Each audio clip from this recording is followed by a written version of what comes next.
तो यहाँ पे हम सबसे पहले बात कर लेते हैं कि स्टेटिस्टिक्स होता क्या है। तो इसमें हम डाटा को कलेक्ट करते हैं, ऑर्गेनाइज करते हैं, रिप्रेजेंट करते हैं और फिर उसको एनालाइज करते हैं। अब देखिए डाटा से यहाँ पे हमारा क्या मतलब है। तो ये किसी भी टाइप की ऑब्जर्वेशन हो सकती है जिसको न्यूमेरिकल फॉर्म में राइट किया जा सकता है। ठीक है, तो कोई भी ऑब्जर्वेशन जिसको हम नंबर की फॉर्म में राइट कर सकते हैं उसको हम डाटा कहते हैं।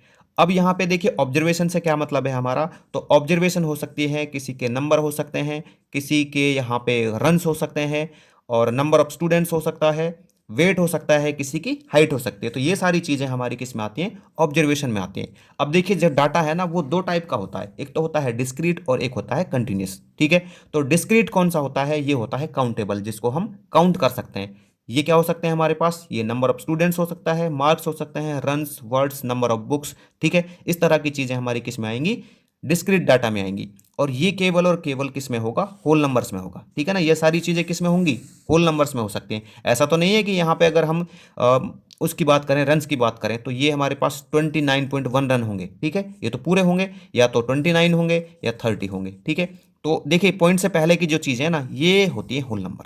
ठीक है, और ये हमारा क्या होता है, डेसिमल पार्ट होता है। ठीक है, तो जब हमारे पास जो ऑब्जर्वेशन है वो किस में होगी, होल नंबर में होगी, उसको कहेंगे हम डिस्क्रीट यानी कि काउंटेबल।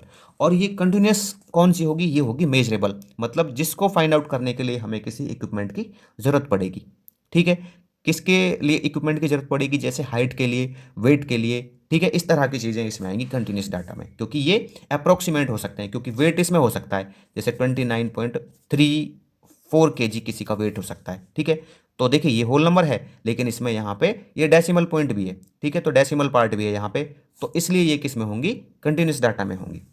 अब जो डाटा होता है ना उसको दो तरह से कलेक्ट किया जा सकता है। ठीक है ना, दो टाइप से कलेक्ट करते हैं हम। एक तो होता है प्राइमरी डाटा और दूसरा होता है सेकेंडरी डाटा। तो प्राइमरी डाटा कौन सा होता है, प्राइमरी डाटा होता है जिसमें जो ऑब्जर्वर है वो खुद ही क्या करता है, ऑब्जर्वेशंस को कलेक्ट करता है। ठीक है ना, खुद ही ऑब्जर्वेशन को कलेक्ट करता है। जैसे वो किसी क्लास का टेस्ट ले रहा है, एक टीचर किसी क्लास का टेस्ट ले रहा है, तो खुद ही वहां पे टेस्ट लेता है और फिर उसको ऑर्गेनाइज करके, रिप्रेजेंट करके एनालाइज करता है। ठीक है, और मैं यहाँ पे सेकेंडरी डाटा की बात करूँ तो ये होता है जिसमें ऑब्जर्वर खुद कलेक्ट ना करके किसी अदर मेथड से क्या करता है, ऑब्जर्वेशन को लेता है। जैसे हम क्या करते हैं यहाँ पे कि पिछले साल के रिजल्ट की बात करते हैं, पिछले 10 साल के रिजल्ट की बात, तो वो हम कहाँ से लेंगे, तो वो रिजल्ट किसी ने बनाया होगा, या तो जैसे 10th क्लास का लेना सीबीएसई का, तो वो तो या तो हम किसी वेबसाइट से लेंगे, गूगल से लेंगे, या फिर हम किसी न्यूज़पेपर से लेंगे। ठीक है, तो यहाँ पे हमने न्यूज़पेपर से लिया या फिर गूगल से लिया, तो ये क्या हो गया, सेकेंडरी डाटा हो गया, क्योंकि यहाँ पे ऑब्जर्वर ने ना उसको खुद कलेक्ट नहीं किया है, उसको किसी सेकंड मेथड से लिया है। ठीक है ना, दूसरे सोर्स से लिया है उसको। अब देखिए यहाँ पे हम बात कर लेते हैं फ्रीक्वेंसी की। तो फ्रीक्वेंसी क्या होता है, इस टेबल के अंदर बात करेंगे। ये मान लीजिए क्या है, ऑब्जर्वेशंस हैं, 35 स्टूडेंट्स के यहाँ पे टेस्ट मार्क्स हैं। तो ये इस तरह से दिए हुए हैं 35 स्टूडेंट्स के मार्क। ठीक है, अब मैं यहाँ पे राइट कर लेता हूँ स्कोर और टैली और यहाँ पे फ्रीक्वेंसी। ठीक है, तो ये स्कोर हो गया 60। तो देखो 60 आया है ना, तो इसमें इस तरह से लगाते चलते हैं कि यहाँ पे एक 60 आ गया, ऐसे लगा लगा के चलते हैं। जब भी हमें ये टेबल आएगी ना तो हम ऐसे लगा के चलेंगे कि 60 आ गया पहला, फिर यहाँ पे 65 आ गया, फिर आ गया 100, तो 100 में हम यहाँ पे लगा देंगे टैली मार्क्स। फिर यहाँ पे 70 आ गया, तो 70 के लिए हम यहाँ पे लगा देंगे, और 85, फिर 85 के लिए लगा देंगे हम इस तरह से। ठीक है, फिर 75, तो यहाँ पे 75, फिर 95, 95 के लिए लगा देंगे हम यहाँ पे, फिर 90, तो 90 कहाँ पे, 90 है यहाँ पे। ठीक है, फिर यहाँ पे 65, तो 65 यहाँ पे एक और बार है। इस तरह से हम करते चलेंगे इसको। ठीक है ना, या फिर आप ऐसे भी कर सकते हो, ऐसे काउंट कर सकते हो कि 60 कितनी बार है इसमें। ठीक है, तो यहाँ पे एक बार है तो एक बार आ गया। तो ये हम टैली मार्क्स इस तरह से राइट करते हैं। ठीक है, तो 1 2 3 4 5, 5 हाईएस्ट होता है इसमें, और यहाँ पे हम ऐसे शो करते हैं इसको, 1 2 3 4, और ये पाँचवें में हम क्या करते हैं, इसको क्रॉस करते हैं इस तरह से। ये फ्रीक्वेंसी है। तो 60 कितनी बार आया इसमें, एक बार आया। 65 कितनी बार आया, दो बार आया। 70 छः बार आया। 75 आठ बार आया। 80 7 टाइम्स आया। 85 यहाँ पे 5 टाइम्स आया। 90 यहाँ पे 3 टाइम्स आया। ठीक है, 95 यहाँ पे 2 टाइम्स आया, और 100 1 टाइम आया। तो फ्रीक्वेंसी क्या होती है, अब यहाँ पे हम देख लेते हैं इसको। तो फ्रीक्वेंसी क्या होती है हमारी, ये होता है number of times of a particular observation, जब एक ही ऑब्जर्वेशन कई बार आए। ठीक है ना, तो उसको हम फ्रीक्वेंसी कहते हैं। तो यहाँ पे 60 एक बार आया, तो ये इसकी 60 की फ्रीक्वेंसी है। 65 यहाँ पे दो बार आया, तो ये 65 की फ्रीक्वेंसी कितनी है, यहाँ पे 2 है। ठीक है, इसी तरह से हम इसको ले सकते हैं, जैसे यहाँ पे 85, तो 85 5 बार आया, तो ये क्या है, इस 85 नंबर की फ्रीक्वेंसी है। ठीक है। अब यहाँ पे हम बात कर लेते हैं फ्रीक्वेंसी डिस्ट्रीब्यूशन टेबल। तो फ्रीक्वेंसी की टेबल क्या होती है, तो इसमें हम क्या करते हैं, एक टेबल होती है जो बहुत सारी ऑब्जर्वेशन की फ्रीक्वेंसीज को क्या करती है, शो करती है, तो उसको हम फ्रीक्वेंसी टेबल कहते हैं। तो यहाँ पे ये टेबल है और ये बहुत सारी ऑब्जर्वेशन है इसमें, ठीक है ना, ये सारी ऑब्जर्वेशन है तो इनकी फ्रीक्वेंसी को शो कर रही है, तो इसलिए हम इसको कहेंगे एक फ्रीक्वेंसी टेबल। ठीक है। अब हम यहाँ पे बात कर लेते हैं किसकी, रेंज की। तो रेंज क्या होती है, रेंज होती है कि जब हम हाईएस्ट ऑब्जर्वेशन में से लोवेस्ट ऑब्जर्वेशन को माइनस करते हैं। तो इसका हाईएस्ट ऑब्जर्वेशन क्या है, इसका हाईएस्ट ऑब्जर्वेशन है 100 और इसका लोवेस्ट ऑब्जर्वेशन कितना है, ये है 60। ठीक है। तो हाईएस्ट ऑब्जर्वेशन में से लोवेस्ट ऑब्जर्वेशन को जब हम माइनस करेंगे तो इसका हमारे पास रेंज आ जाएगा। अब हम यहाँ पर बात कर लेते हैं ग्रुप्ड फ्रीक्वेंसी डिस्ट्रीब्यूशन की। तो इसका यूज कब किया जाता है, जब हमारे पास नंबर ऑफ ऑब्जर्वेशंस बहुत ज़्यादा हों और उनसे जो फ्रीक्वेंसी टेबल बने वो थोड़ी बड़ी बने। तो इस बड़ी फ्रीक्वेंसी टेबल से बचने के लिए ही हम यहाँ पे क्या करते हैं, जो ऑब्जर्वेशंस होती हैं उनको डिस्ट्रीब्यूट कर लेते हैं ग्रुप्स या फिर क्लासेस में।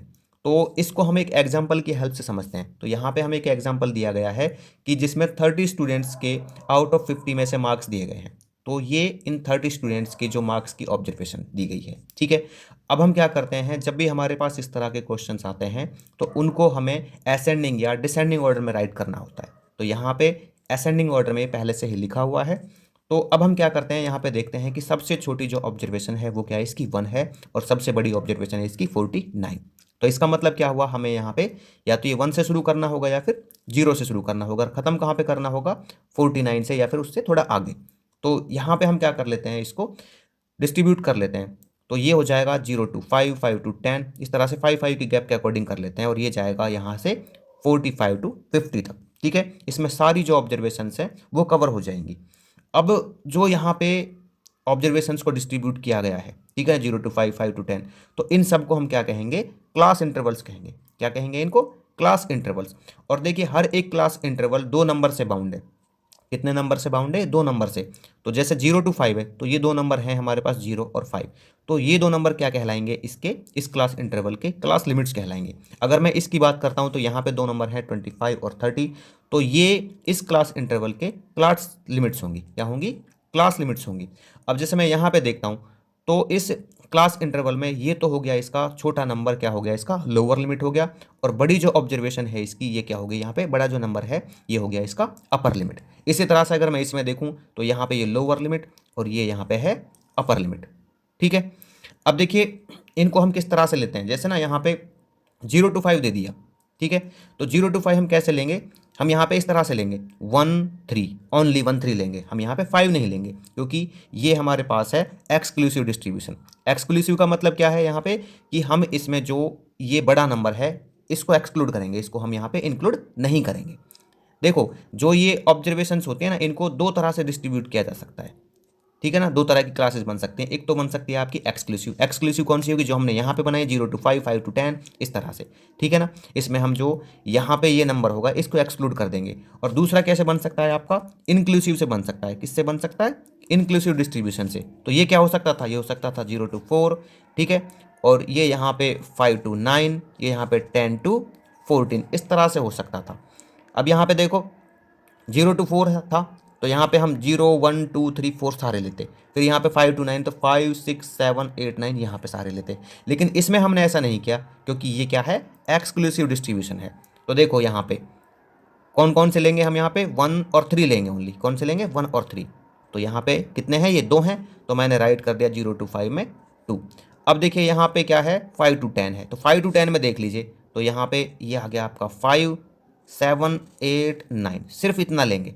ठीक है ना, ये क्योंकि यहाँ पे हम 10 से नीचे लेंगे। इसको हम इस तरह से कह सकते हैं 5 और लेस देन 10, 0 और लेस देन 5, 10 और लेस देन 15, 15 और लेस देन 20। तो इस तरह से हम सारे यहाँ पे देख लेंगे। ठीक है ना, तो ये कितने हैं, 1 2 3 4 5, तो ये 5 हो गए, ये 2 हो गए।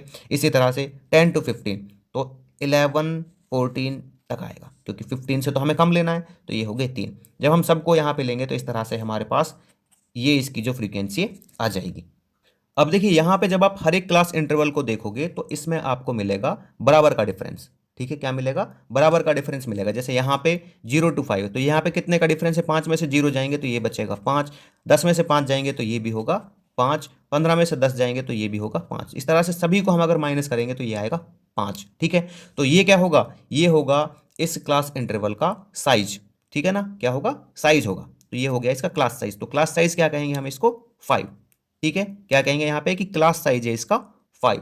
अब हम यहाँ पे बात कर लेते हैं इसके क्लास मार्क्स की। तो क्लास मार्क क्या होते हैं, क्लास मार्क होते हैं इनका मिड वैल्यू। ठीक है ना, जैसे पहले क्लास इंटरवल की बात करता हूँ मैं यहाँ पे, तो 0 प्लस में 5/2, तो मिड वैल्यू ऐसी आएगी, तो ये हो जाएगा 5/2, तो इसका डिवाइड करके आएगा 2.5।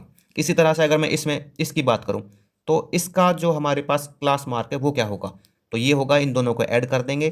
ठीक है ना, इनकी मिड वैल्यू निकाल लेंगे, तो इन दोनों को ऐड करेंगे और इसको 2 से डिवाइड कर देंगे, तो कितना आएगा 65/2। तो इसको डिवाइड कर देंगे यहाँ पे, तो 2 3 जा 6, 2 7 जा 14, 2 5 जा 10, तो ये आएगा 37.5।